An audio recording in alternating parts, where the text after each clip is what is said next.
Hello and welcome to episode 259 of Sudden Impact Family Style. I'm Jason. I'm Bill, and I think we'll start with the NFL, despite the fact that it's March Madness. I mean, this is the craziest the most movement of big players in an off season of any sport in my lifetime that I can remember off the top of my head. No question. And, the big bump in the cap definitely helped, Yeah. but so really did the performance of all these other quarterbacks, really making sure that if you don't have one, you better go get one. And teams are willing to sell their soul to get one. We can start right there, right? Yeah, I mean, the Browns, three number ones, And a the three and a five. most money ever guaranteed to any player in the NFL. That contract's 100% guaranteed, right? Yeah. Yeah, I mean, and he becomes what, quarterback number 20 since 1999? I believe so, yeah. Or it's either 20 or 22. But that's a scary thing. And there's going to be a 23 because he'll get suspended for part of the season. Oh, yeah. And so he won't start the beginning of the year. And so he'll be either 21 or 23. Well, this is sort of the personal aspect of it. I mean, I've seen members of the Dog Pound, Cleveland's infamous or famous, however you want to say it, guys that wear the dog masks and throw dog biscuits and sit in the end of the end zone. A couple of those guys have come out and said that they're done. I have a friend who I don't speak to very often, but just through occasional football talk. He's a Cleveland Browns fan who's been in New England. He's tried to fight for a long time to make his kids New England Patriot fans, or not New England Patriot fans, but Browns fans living in New England Yeah. during the Tom Brady era, which is, you know, an incredible feat. And he said he's out. And we talked a little bit offline, and I know the Steelers quarterback had a couple of incidents, but 22 is just. 22 is insurmountable, I think. And And I still can't believe only in Texas would he have not gotten any indictments. yeah. And, as a Steeler fan, where you're looking at Mason Rudolph, Dwayne Haskins, and Mitch Trubisky, which is, the poo poo platter of NFL quarterback situations right now in a draft with no first rounders, I still didn't want them. I'm happy to have the guys we have. Yeah. I'd rather root for a scrappy underdog team than that guy. And again, he claims he's innocent. I just think there's a pattern of his behavior that's bizarre and creepy, and you know, and we shouldn't let Innocent off. 22 times, right? Yeah, and you can't let the Saints, you can't let the Falcons, you can't let the Carolina Panthers or any other team that contacted him off the hook either. Yeah. And it'll be curious. I'm very curious to see what the Saints do. If it's Jameis, if it's Baker Mayfield. Although it seems like Baker Mayfield and the Seahawks could be a fit. It could be. I know Baker wants to go to Indianapolis, where everybody seemingly wanted to go, except Deshaun Watson. Yeah. But yeah, I mean, and then we saw Aaron Rodgers resign for a ridiculous contract, Which we knew would happen. which we knew would But we happen. didn't expect the Devontae Adams thing to happen. No. And apparently, the Packers actually offered a slightly bit more money, but he wanted gone. He didn't want to be there anymore. No, I think he got tired of all the soap opera and all the drama. And I think he actually got, some ruffled feelings that, you were talking to Aaron Rodgers all this time and I was just a sideshow. Yeah, and it was like, well, once we get Rodgers, we'll take care of you. You were concentrating on me at all. Yeah. And he played in college with Derek Carr. They're really close friends in real life. And, you know, for all the crap Derek Carr takes, he's a pretty solid NFL quarterback. And he seems to be a lot less drama than Aaron Rodgers. Much better weather to play in. Much better weather. And then you're playing now with, the exciting Hunter Renfro, Darren Waller, Josh Jacobs. If they can put that line together, they signed Chandler Jones to go opposite, the other defensive end they got. I mean, it's a nightmare division where you're playing It is, against. and all of a sudden they go from an afterthought to, potential. I don't know. It's going to be hard when we do our show next year. That's going to be a division where we could say three teams can make the playoffs, and I think you're going to be able to say the same thing about the AFC North. Three teams can make the playoffs. Yeah. mean, it's going to be really interesting. Those two divisions are stacked. Um, and the AFC East will continue to be a weak division, and the AFC South will continue to be a weak division. But the other two divisions are stacked. Well, as a I slight mean, absolutely preview, stacked. yeah, as a slight preview to something that we're going to talk about in the months. As of right now, I am picking the Jets to win the AFC East. Whoa. That's my super early. Now, not to do Super it, early. yeah, not to do any damage in the playoffs. Probably not even win a game, but I think they're going to win the AFC East. Okay. As a Steeler fan, we have to say goodbye to Juju. Yeah. And, Kansas City was a team that was almost signed him last year. Yeah, and as So people I think he got a little bit more money, but he still got a 1-year deal. pointed out, you got Tyreek Hill on the outside, you got Travis Kelce, you got those backs, you got Mahomes. Like having Juju work over the middle on the short routes is exactly where he wants to be. Yeah. I know as a Steeler fan, you worry. I mean, for Juju, in the standpoint of he's never quite recovered from that knee injury, and he still missed even more time last year with the same. Yeah. At this point, you wonder if it's something that's just not going away. And then a sad note, we also said goodbye to James Washington, who's now a Dallas Cowboy. And that's doubly sad. It's doubly sad to lose him. It's doubly sad he's a Dallas Cowboy. Yeah. But the Steelers never liked him for whatever reason. Yeah. Second round Number pick. two pick. A number two pick. A wide receiver award winner in college. Yeah. Just never worked out. I mean, apparently incredible hard worker. Like I know after his rookie season, he came back in 15 pounds lighter from a dude that was already jacked just because he thought he needed to get a little more speed. And then rounding out, we also lost Ray McLeod, our fifth wide receiver. Yeah. So Chase Claypool is our returning wide receiver, right? He and Deontay Johnson. Yes. Deontay Johnson. Yeah. And that's why, again, this is a little early draft talk because the draft, I think, is 80 days away. Or maybe not that far. Whatever it is. But the Steelers now have, Chase leaves a lot of plays on the field, Claypool, and then Deontay Johnson, who he seemed like he was close to getting the drops gone, and then in the big games, he got him right back. Yeah. And you got to have more than that at receiver. So Green Bay needs to find some receivers now. They do. And then granted, they've got 2 first and 2 second round picks to do so. But Is there any good free agent receivers still out there? Because I think they want a veteran guy. I mean, what is Julio Jones at this point? Is he a good? No. Yeah. I mean, I think at this point you're sort of scraping the barrel or hoping that, guys past their prime can, be great for one more season or that somebody, untapped potential guy like we assume James Washington might be. So, yeah, I think the Aaron Rodgers thing played out for so long, like it hurt both him and the Packers, Yeah. Because you figure if he had gotten this deal done early and they went right away to Devontae Adams, I think Devontae Adams is probably still a Packer to this day. I mean, maybe he was sort of fed up with the whole thing, with Rodgers anyway, but. And I think part of it is if he signs for a long-term deal and Rodgers is in for 3, is he really in for 3?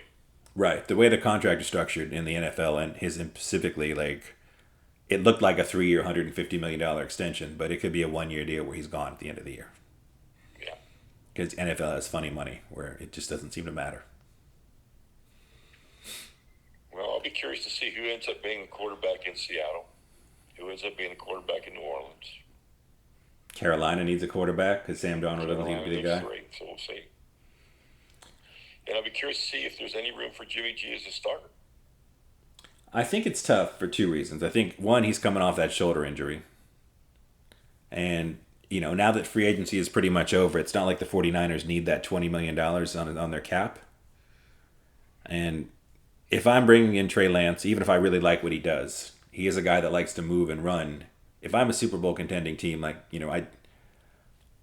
would need a really great deal for me to give up Jimmy Garoppolo, and I'm not sure if anybody would give up a really good deal to get Jimmy Garoppolo.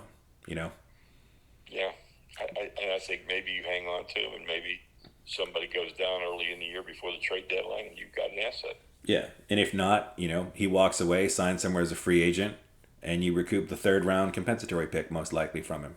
You know, Yeah, because again, if you're going to get 1 second round pick, or if you hold on to him for another year, and apparently he's a great locker room guy, he's good to have in the quarterback room. He knows what his place is on that team. So I mean, you know, having Jimmy G insurance isn't a bad thing to have if you're the 49ers. yeah, So yeah. Let's transition over to a little March Madness. let's go. You're St. there. Peter's Peacocks. Yeah. Unbelievable, unbelievable.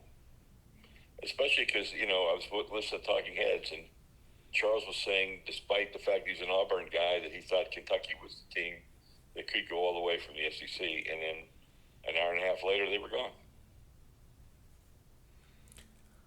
And like you said, technically that did not bust everybody's bracket, but we're on day 2 and everybody's bracket is already busted. Which is, and if that one didn't bust everybody's bracket, I would love to meet the person or the people that picked St. Peter's to win. Because that means they also picked 2 or 3 other upsets before St. Peter's, because this tournament's been Yes. all over the place. Because even if you're like a analytics math guy and you've got some sort of math program, like to have, and you do 100 sheets, to still have all those upsets up to Kentucky on one sheet would be pretty incredible. I agree.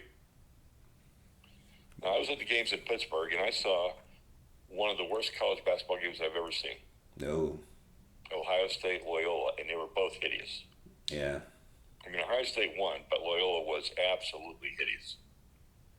Yeah, that They none. could not make a layup. They couldn't score inside. They couldn't shoot. I mean, the score was like 50-something to 40-something. And as bad as they were, Ohio State wasn't much better. Because it was oddly close score wise. Yes. But it was just not a good game. I mean, they were terrible. Yeah, that none could not inspire them enough for that game, apparently. No. They should have suited her up. Yeah, at this point. But some interesting matchups like UCLA plays St. Mary's today. I'm very interested in that game. Very much so. I think that could be a really, really good game. I'm watching North Carolina pretty much dominating Baylor right now. I know. But North Carolina's, they've been better. They won like 13 out of their last 16 games. So they've got some things going on. Including beating Duke in a game everybody assumed Duke would win. Yeah. Krzyzewski's last home game ever. So, March Madness is March Madness. I mean, it is what it is. It's nice when there's madness to March Madness. It is. I mean, that's what makes it unique. That's what makes it fun. On any given day, and on any given day, it happened. Yeah. And it's exciting to see once this weekend is over who everybody's, sentimental Cinderella favorite becomes. Yeah. Because those are fun teams to like. If you don't have a rooting interest because your school isn't in it or your school's already out, you pick the Cinderella and just kind of roll with it. Yeah, like I've always been a North Carolina fan. If North Carolina wins, I would have a warm spot in my heart for North Carolina. I've always liked Gonzaga. I'd like to see Gonzaga win a national championship. I'd like to see again. I mean, I know they've had a bunch of. I think they have more Final Fours and Elite Eights than any other team in the last 15 years or whatever the stat was I saw. But I would like to see them actually get one championship. Yeah, I would too. Because they've been so close. But it's the one and done tournament. Just you play somebody that gets hot on the other side, or a couple calls don't go your way early on, and your star player's on the bench. I mean, there's so many little tiny things that can happen that just throw off your day. But it's fun. NBA moment. Russ came up big to win a game last night, and then I heard today on ESPN that he now has as many buzzer beaters or last second shots, last-second makes to win games as Kobe Bryant, which is, that's a big statement. It is. But they're still not a good team. No. Well, of the good teams, because we've got to see a little bit here and there, it seems like the top 4 MVP candidates are all your Euros, Dad. Jokic, Embiid, Giannis, and Luka seem like they're the top four for the MVP right now. No, I got to throw Jai in there too. It doesn't seem like he's getting a lot of MVP love. But he's got his team in second place in the West. It's true. I gotta admit, I'm leaning towards Jokic again. What he does night to night on a team with almost no help. I mean, Aaron Gordon, I guess, is your second best player. It's pretty incredible. And I think he leads the team in points, rebounds, assists.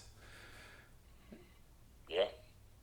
And again, he's done a lot. Luka's done a lot. I mean, I can't argue with any of those. And I put John there, and I put Devin Booker in there.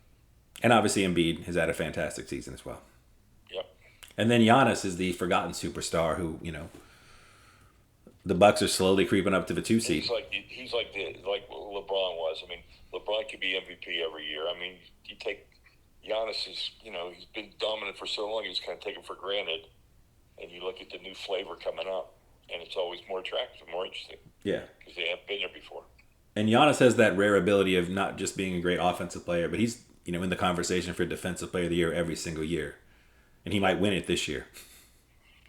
And he's a quiet leader. He doesn't he doesn't make any noise. He just plays hard. He does. And I don't know how it happened, but if you're asking me who I want to win the NBA championship this year, I mean, outside of, I'd love to see Memphis because, Ja's been fun to watch. I wouldn't mind seeing Giannis get a second title, Jokic, but I find myself pulling for Brooklyn. Okay, and I'm definitely pulling for Phoenix. Yeah, I mean, I've disparaged KG with his soft skin on this podcast a couple of times. I know that. And Kyrie has not, endeared himself to the population. And obviously Ben Simmons has been, something. I don't know what you would call it.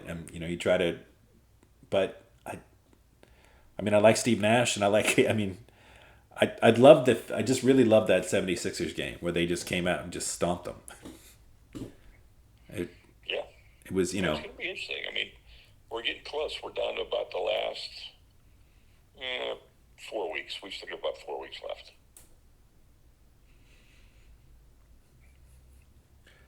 Oh. It'll be interesting. The play-ins will be interesting.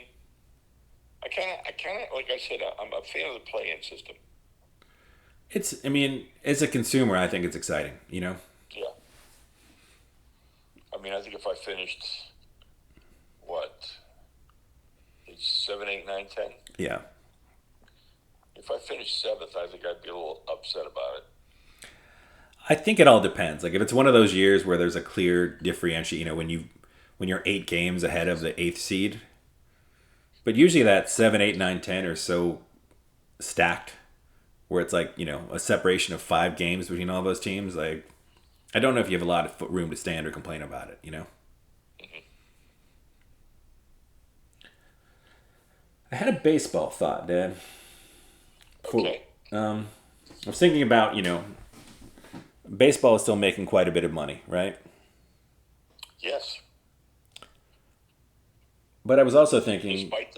Despite themselves. But right now, the people that run TV networks, the people that probably are in charge of a lot of companies that are doing the advertising, they're, my generation or yours or older, Not that that's across the board, but I think the people in charge right now of a lot of the money are still part of a generation where baseball was America's game, or at least in the top 3 sports. And I'm wondering if baseball is prepared for 20 years from now when it is millennials that don't watch baseball when they're running the networks. No, they're not prepared because they're not preparing. Yeah, and I just be prepared because they're not preparing. That's what I would say. Because we've been talking for I would almost say the vast majority of my lifetime about how baseball has not done enough to ingratiate, to grab the youth. Whether it's having a lot of late night games, trying to make things happen for young people, and I was just thinking, like, you watch things, the ebb and flow, and I think there's still a lot of, I think of, a particular restaurant I worked at where they were like the only game in town when I first started working there. and within 3 years there was other restaurants, other places to go, and he just couldn't see the forest through the trees. He kept thinking like, I just keep doing what I've been doing, and people are going to come, and they just stopped coming. And that just happens. It just happens. You've got to continue to innovate and renovate and invigorate. And I was just wondering, like, how much of baseball's current success is still tied to, the right people being in charge of money, which they're not going. I mean, Father Time undefeated, they won't be in, one or two more cycles of people moving out, and how that money's going to be valued at that point. But while they are here, we did see some interesting player movement, right? We did, especially in Minnesota. I'm surprised at the investments that Minnesota's made, and then yesterday they added Carlos Correa. Yeah. And obviously it's a weird contract. I mean, he'd get out after year one, he'd get out after year two, or he'd get out after year three. And it's a lot of money, and I think that he didn't get what he wanted or where he wanted. And so he signed somewhere that was going to be so glad to have him for at least a year that they let him have all the power. And so we'll see what happens with that one. But they could be an interesting team. Yeah. Gets to be like the Kawhi Leonard of Major League Baseball. Yeah. He's going there to ball out and do the best he possibly can. Not that he shouldn't anyway, but if Minnesota gets a championship out of it, or gets a little bit of love because of it, maybe he stays, maybe he goes, but helps him be competitive this year. Yeah, let's see where it goes. It's interesting. And sadly, the Dodgers signed Freddie Freeman. Yeah. So that payroll is bloated, and the Mets owner has already come out and said that he'll spend over the cap every year. So that's interesting. Yeah, the Dodgers, it reminds me of like the Yankees when I was a kid, where it just seemed like anyone was a free agent was going to the Yankees. Yeah. And I know they've sort of curbed their spending a little bit over the past, decade or so, but now it just seems like the Dodgers just have infinite monies where they're just, yeah, we'll add Freddie Freeman too. Just. Yeah.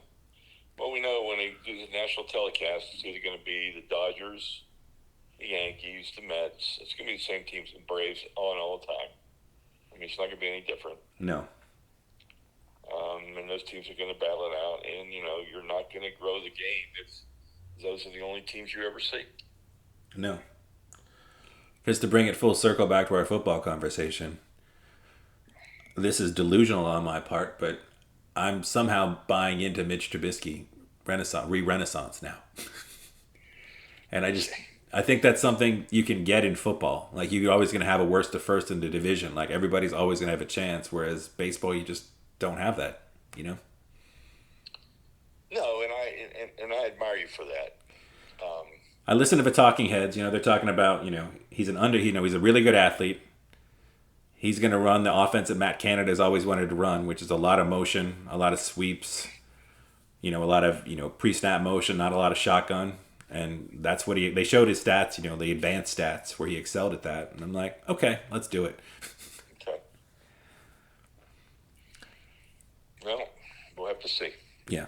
But I like the quarterbacks coming out in 2023. So. I think the Steelers are a solid fourth place team now. Now that we don't have Baker to beat up twice a year. No, but the interesting thing is, if Ezekiel Elliott and Ben Roethlisberger each got 6 games, and I know technically, you got this time served thing for being suspended all of last year, I think you got to give Deshaun Watson at least half a season, right? I would think. And it's rare that I actually remember the person that said it so that I can actually give him credit. But Nora Pinciotti, who's an NFL reporter, I know she was out of New England now. She works a lot for The Ringer. She pointed out that, besides not letting off the teams that tried to sign him off the hook, they also shouldn't just let the NFL off the hook. Like, you've had the commissioners exempt list this entire time. And you probably should have put him on it last year and not let him off it until all these things are done and just try to keep him away from the football. As we pointed out, there's a lot of great quarterbacks in the AFC alone. Like, he is one of them, but they don't need him to move the numbers, move the needle, Like, make sure all this stuff is gone and then, then allow him to come back. And again, I know it's not a one for one thing, but it'll be interesting to see what a suspension is, because it's like some people have beat their wives and other things and have gotten like 3 games. So, and then Calvin Ridley got a year for gambling. And if it really was just $1,500 on a parlay when he wasn't even playing for the Falcons, like, I feel like this should be more than a year. Yeah. Well, we'll have to see where he goes. I mean, Yeah. he's not one of my favorite commissioners. No. So. But I've come to understand that the job of the commissioner is to be the bad guy parent that nobody likes, to keep the owners from getting slight heat. Like, that's why you get paid $30 million a year. Yeah, and your job is to make the owners more money, and they let you do whatever you want to do to make them more money. Yeah. But making more money as the NFL, I don't think is very difficult. Everybody's clamoring to be the official this or that of the NFL. Everybody in the network wants to give you a ton of money. Like, picking the biggest number isn't exactly rocket science. So for our business moment, now Major League Baseball has the opportunity to put patches on uniforms and helmets. And so the NHL's doing it, NBA's got it, so it only leaves the NFL left. And so somebody said, when do you think the NFL will do it? And I said, whenever Jerry Jones gets a ridiculous deal for the Cowboys and comes to the owners and wants to get the legislation approved to change it, and that's when it'll change. And I also, Dallas Cowboy driven. and I'm sure there's already back channel conversations wondering about like when that additional revenue comes in, like how is that split with the players? Yep, it's a good problem to have. It's a great problem to have. And in a fair society with just people ruling it, it wouldn't be a difficult problem either. Everybody would get their fair share and their cut, and everything would be cool. But Yep. that's not the world, and certainly not the NFL. But despite all that, I still love watching it. So I don't know what that says about me. Well, we're going to drop back to March Madness now. Another game I'm real interested in watching is Providence and Richmond tonight. The Spider. It's an interesting team. Yeah. And I want to see that. Providence is a very good team. And I'm also thinking, if I'm going to go out on a limb and pick an upset today, Mm-hmm. I'm going to pick Creighton over Kansas. Ooh. Kansas notoriously gets upset in this round. They really do. After they win their cupcake game, they notoriously get beat the next game. So I'm going to take Creighton to beat Kansas. Well, as is most years, since I never went to a school that ever really did much in the tournament. And when they did, they got suspended and all their games removed. I always just root for upsets. Yeah. Yes, because the one school I went... Carolina's up 18 over Baylor. Yeah, that's awesome. So... Yeah, because the one school I went to that did well in the tournament, apparently those games didn't exist. So apparently they didn't, and apparently nobody graduated this year either. no, it's pretty sad.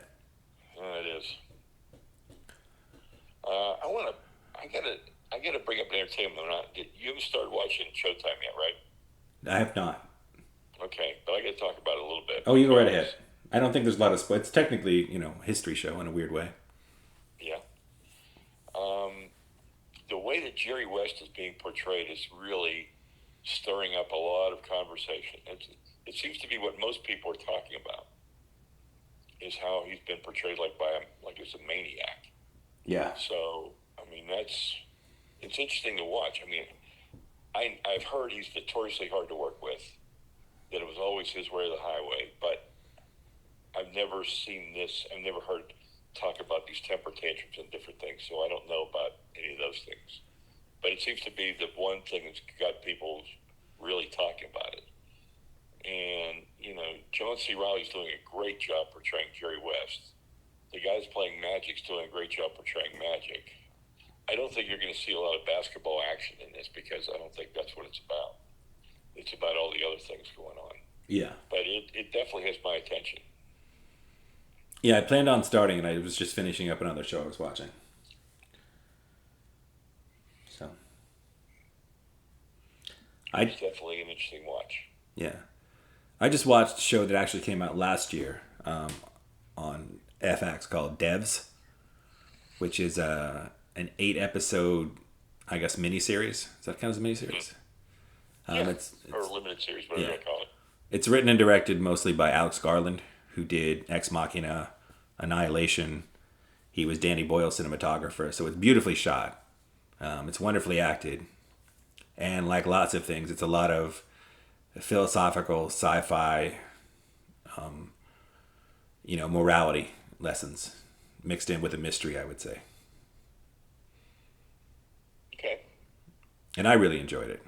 So, but I mean, it's one of those shows that I can't recommend it to everybody, but if you watch the trailer and you know the movies I'm talking about, then I think you have a pretty good idea of what you're going to get. And if that's appealing to you, then it's definitely worth checking out. So, Okay. and sadly, I think that's my only entertainment moment. Well, I've got a food moment that's going to shock you. I'm ready to be shocked. Okay. So Fiori's is another location now. The one we don't And like as much, I right? went yesterday, and I would tell you if Fiori's that we go to in Dormont or Brookline, wherever it really is in Pittsburgh, is a 10. This other location's maybe a 4. Whoa. Same sauce, same cheese, terrible crust. Now, I'm obviously not a professional, but I did get really hard into attempting to make my own pizza during the pandemic. Crust is really hard. It's sad that a professional restaurant can't do it, let alone a spin off. I mean, I'm surprised Mr. Fiore or whoever that would be at this point would allow this to happen. Well, again, there's a lot of controversy going on about this, and a lot of people are addressing it as it's a water issue. So it's the water because one is city of Pittsburgh water and one is suburb waters. So maybe it's just different. But I got to tell you, I had one slice and I would have not have had a second slice. That's. Wow. Yeah, I mean, yeah, I'll make sure that Mom and I go to the other Fiories on Monday before we leave town because this is just not. I can't leave with this lingering in my head. So any Pittsburghers listening to this, the Fiories in Canonsburg or Washington, PA, wherever it is not the same. I don't know. It could be a franchisee. I don't know. But, the salad tasted the same. The sauce on the pizza tasted the same. Huh. They were doing unbelievable business, but the pizza was not the same. Well, considering how many restaurants that I've been to, both in Florida and New Orleans, they bring in, water, whether from New York for pizza or bagels, you would think driving, an hour to get water, that they could find a way to. If it's the water, this seems like a very solvable issue. You know. No, it's totally different, and you would be totally devastated. I'm glad I never went to that one. I mean, No, and I'll never go again. Wow, that's. It's just convenient because we're staying out here by Al's house, and it's convenient. It's a couple miles away from where we're staying, but it's just not. It's very disappointing. Well, I mentioned this place before, but I did have a food moment this week. Yesterday at work, we got our catering from Pharmacy, which is FH Pharmacy instead of PH. Mm-hmm. And, Okay. like I said, it's mainly Asian fusion, high quality bar food. Okay. And they just make an excellent burger. Just really, really good. Nice toasted bun, big, thick patty, juicy, quality meat. Really, really good. And I didn't have any wings yesterday, but their wings are also excellent. And like I said, they have the, just to bring it back up, you can either go to the ER if you want to get a little extra spicy, or they'll send you right to the ICU if you want to get super spicy. That's kind of clever. Yeah. So any of their flavors, you can go to the ER or the ICU on top of the regular flavor, and they'll take care of you. Yeah. I've never tried the ICU, and I don't intend to. So, but No, if that's your jam, I mean, I it's think out there that's for you. wise. Yeah. I enjoy just the regular hot. I did get Yancy and I at work one day. We did go to the ER, and they were still tasty, but a bit burny. Sometimes when it's so hot, it's just overpowering, Yeah. and you lose lose the other taste that you like. Exactly. I think. Oh, and one more entertainment moment. Swing back. Our Flag Means Death on HBO, which is the new Tahiti walkie series. The guy that did What We Do in the Shadows, and this is his pirate show. It's about a gentleman pirate who eventually meets Blackbeard, and it's just Okay. I mean, it's a very silly show, you know. Like it's not a documentary like What We Do in the Shadows. It's more of a regular, piratey sitcom, but really nice performance. It's pretty funny. So if you enjoy his stuff, it's on HBO. Our Flag Means Death. I've watched the first 6 of 8 episodes. It's on what, HBO? Yeah, HBO Max. Oh, it's on HBO Max. I don't know. I mean, I assume HBO that's Max. Okay, yeah, yeah, I get that. yeah. You don't get a lot of pirate comedies, so No, you really don't. and it's enjoyable. I like it. Good. Yeah, All right, everyone. Enjoy your March Madness. Sorry about your brackets, but yeah. that's life. And if everybody sucks, eventually somebody is going to win, no matter what. So maybe you still got a shot. Yeah. Somebody's got to win the Office Bowl.